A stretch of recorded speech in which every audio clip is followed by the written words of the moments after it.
ಹೆಲ್ದಿಯಾದ ಮತ್ತು ರುಚಿಕರವಾದ ಕಡಲೆ ಬೀಜದ ಚಾಟ್ಸು ರೆಡಿಯಾಗಿದೆ. ನೋಡಿ ಹೇಗೆ ಬಂದಿದೆ ಅಂತ. ನೀವು ಒಮ್ಮೆ ಟ್ರೈ ಮಾಡಿ ನನಗೆ ಹೇಗೆ ಬಂತು ಅಂತ ಕಮೆಂಟ್ ಮಾಡಿ ತಿಳಿಸಿ. ಹೆಲ್ದಿಯಾದ ಕಡಲೆ ಬೀಜದ ಚಾಟ್ಸು ರೆಡಿಯಾಗಿದೆ. ಯಾರೆಲ್ಲ ನನ್ನ ಚಾನಲ್ನ ಹೊಸದಾಗಿ ನೋಡ್ತಿದ್ದೀರೋ ಲೈಕ್ ಮಾಡಿ, ಶೇರ್ ಮಾಡಿ, ಸಬ್ಸ್ಕ್ರೈಬ್ ಮಾಡ್ಕೊಳ್ಳಿ. ಆದಷ್ಟು ಸಪೋರ್ಟ್ ಮಾಡಿ ಪ್ಲೀಸ್. ವಿಡಿಯೋನ ಎಲ್ಲೂ ಸ್ಕಿಪ್ ಮಾಡಿದೆ ನೋಡಿ.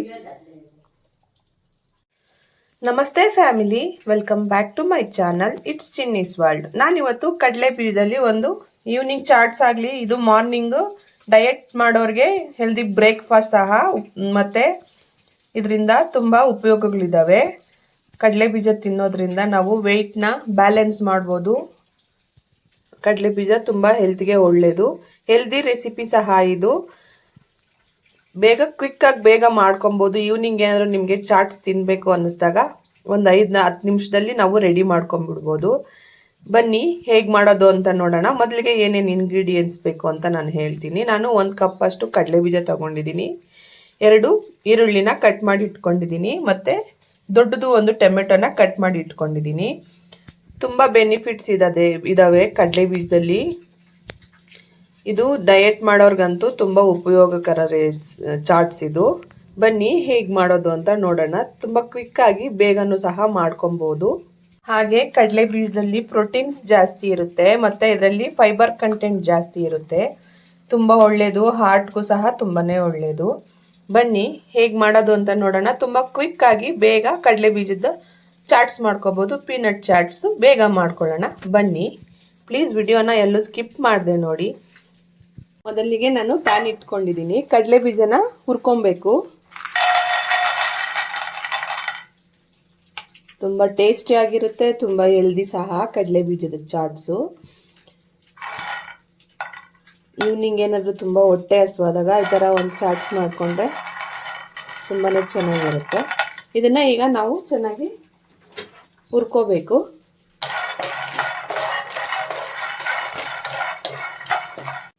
ಇದು ನಾವು ಮಾರ್ನಿಂಗ್ ಬೇಕಾದರೆ ಬ್ರೇಕ್ಫಾಸ್ಟ್ಗೂ ಸಹ ಮಾಡ್ಕೊಬೋದು. ಇದು ಹೆಲ್ದಿನೂ ಸಹ. ಡಯಟ್ ಮಾಡೋರ್ಗಂತೂ ತುಂಬಾ ಹೆಲ್ದಿಯಾದ ಚಾಟ್ಸ್ ಅಂತಲೇ ಹೇಳ್ಬೋದು. ಚಾಟ್ಸು ಬೆಳಗಿನ ಉಪಹಾರ ಅಂದರೆ ತಿಂಡಿಗೂ ಸಹ ಮಾಡ್ಕೊಬೋದು. ನೋಡಿ, ಇದು ಎಲ್ಲ ಕ್ಲೀನಾಗಿ ಸಿಪ್ಪೆ ಎಲ್ಲ ಬಿಟ್ಕೊಂಡಿದೆ. ಈಗ ನಾನು ಇದನ್ನು ತಣ್ಣಗಾಗಬೇಕು. ತಣ್ಣಗಾದ್ಮೇಲೆ ಇದ್ರ ಮೇಲೆ ಇರೋ ಸಿಪ್ಪೆ ಎಲ್ಲ ನಾನು ತೆಗೆದುಕೊಂಡು ತಗೊಂಬರ್ತೀನಿ. ಇದು ತಣ್ಣಗಾಗಬೇಕು. ನಾನು ಸ್ಟವ್ ಆಫ್ ಮಾಡಿದ್ದೀನಿ. ಈಗ ಸ್ವಲ್ಪ ತಣ್ಣಗಾಗಬೇಕು. ಇಷ್ಟು ಮಾತ್ರ ಹುರ್ಕೊಂಡ್ರೆ ಸಾಕು. ಸಿಪ್ಪೆ ಸ್ವಲ್ಪ ತಣ್ಣಗಾಗಬೇಕು. ಇದು ಸಿಪ್ಪೆ ಆಟೋಮೆಟಿಕಲಿ ಅದೇ ರಿಮೂವ್ ಆಗುತ್ತೆ. ನೋಡಿ, ಈಗ ನಾನು ಪ್ಯಾನ್ ಇಟ್ಕೊಂಡಿದ್ದೀನಿ. ನಾನು ಕಡಲೆ ಬೀಜ ಎಲ್ಲ ಸಿಪ್ಪೆ ಸುಲ್ಕೊಂಡು ತಗೊಂಬಂದಿದ್ದೀನಿ. ಈಗ ಪ್ಯಾನ್ ಇಟ್ಕೊಂಡು ಒಂದು 2 ಟೇಬಲ್ ಸ್ಪೂನ್ ಅಷ್ಟು ಆಯಿಲ್ ಹಾಕ್ಕೊಳ್ತಾ ಇದ್ದೀನಿ ನಾನು. ನೋಡಿ, 2 ಟೇಬಲ್ ಸ್ಪೂನ್ ಅಷ್ಟು ನಾನು ಆಯಿಲ್ನ ಹಾಕ್ಕೊಳ್ತಾ ಇದ್ದೀನಿ. ನಿಮಗೆ ಈ ಥರ ಆಯಿಲಲ್ಲಿ ಫ್ರೈ ಮಾಡ್ಕೊಳ್ಳೋದು ಬೇಡ ಅಂದರೆ ಹಾಗೇನೂ ಮಾಡ್ಕೊಬೋದು.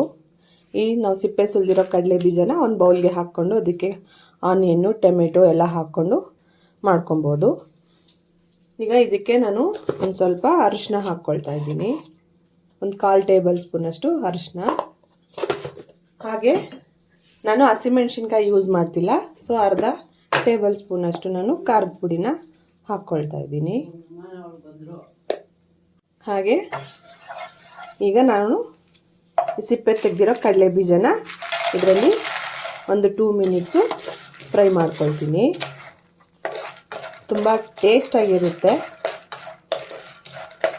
ಎಣ್ಣೆಲಿ ಹಾಕೋದ್ರಿಂದ, ಅಷ್ಟೇ, ಇನ್ನೇನಿಲ್ಲ. ನಿಮಗೆ ಬೇಡ ಅಂದರೆ ನೀವು ಫ್ರೈ ಏನು ಮಾಡ್ಕೊಳ್ಳೋದು ಬೇಡ. ಹಾಗೆ ಉಪ್ಪು ಮತ್ತು ಅರಿಶಿನ ಎಲ್ಲ ಹಾಕ್ಕೋಬೋದು. ಒಂದು 2 ಮಿನಿಟ್ಸು ಇದನ್ನು ಫ್ರೈ ಮಾಡ್ಕೋಬೇಕು. ಹಾಗೆ ರುಚಿಗೆ ತಕ್ಕಷ್ಟು ಈಗ ಸ್ವಲ್ಪ ಉಪ್ಪು ಹಾಕ್ತೀನಿ. ಆಮೇಲೆ ಟೇಸ್ಟ್ ನೋಡಿ ಉಪ್ಪು ಹಾಕ್ಕೋಬೋದು. ಈಗ ಒಂದು ಸ್ವಲ್ಪ ಹಾಕ್ಕೊಳ್ತೀನಿ ನಾನು.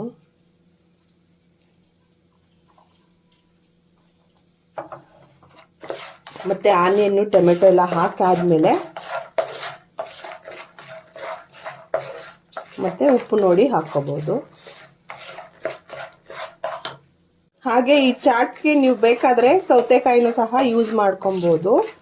ನಿಮ್ಮ ಹತ್ರ ಸೌತೆಕಾಯಿ ಇದ್ದರೆ ನೀವು ಅದನ್ನು ಒಂದು ಹಾಫ್ ಕಟ್ ಮಾಡಿ ಹಾಕ್ಕೊಳ್ಳಿ.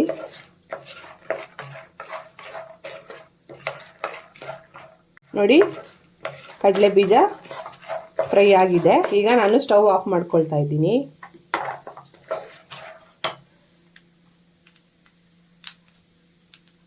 ನೋಡಿ, ಈಗ ಒಂದು ಬೌಲ್ಗೆ ಹಾಕ್ಕೊಳ್ತಾ ಇದ್ದೀನಿ ನಾನು.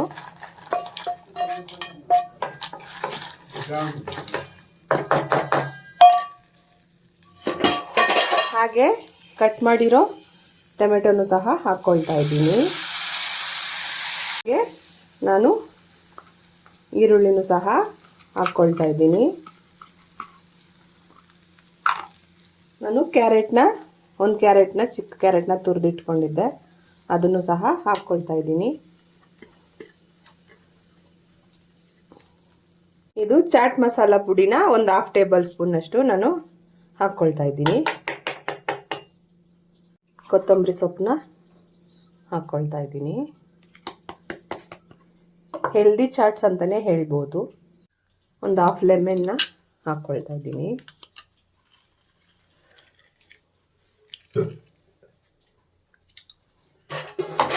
ಹಾಗೆ ರುಚಿಗೆ ತಕ್ಕಷ್ಟು, ಆವಾಗಲೇ ಸ್ವಲ್ಪ ಹಾಕಿದ್ದೆ ಅಲ್ವಾ, ಈಗ ಸ್ವಲ್ಪ ಹಾಕ್ಕೊಳ್ತಾ ಇದ್ದೀನಿ.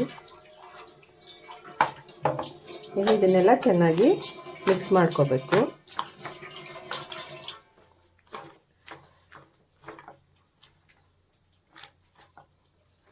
ನೋಡಿ, ಹೆಲ್ದಿಯಾದ ಮತ್ತು ಟೇಸ್ಟಿಯಾಗಿರುವ ಕಡಲೆ ಬೀಜದ ಚಾಟ್ಸು ರೆಡಿಯಾಗಿದೆ.